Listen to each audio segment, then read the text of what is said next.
Yeah, now that the sun is all the way up and we really have a clear picture now, it's still pretty smoky and hazy out there. From Magnolia, we can see to Inner Bay, and that's about it. We can't see Queen Anne or downtown at all. So that goes to show you that there still is a lot of smoke and haze out there this morning. And we do have a time-lapse video to show you of that smoke rolling into Western Washington, Seattle in particular, over the weekend. And Seattle Parks and Recreation closed all of their beaches, boat ramps, parks, play fields because of the poor air quality.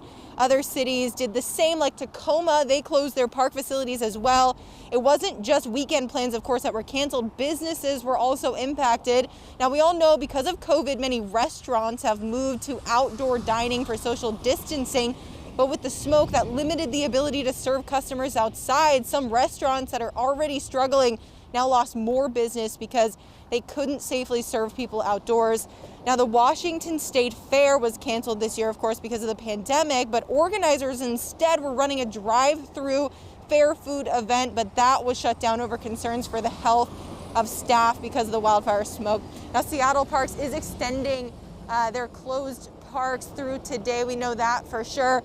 But good news if you live down in Tacoma, the city says they're opening those parks starting this morning after looking at the forecast models for today. Live in Seattle, Kayla Lafferty, King 5 News.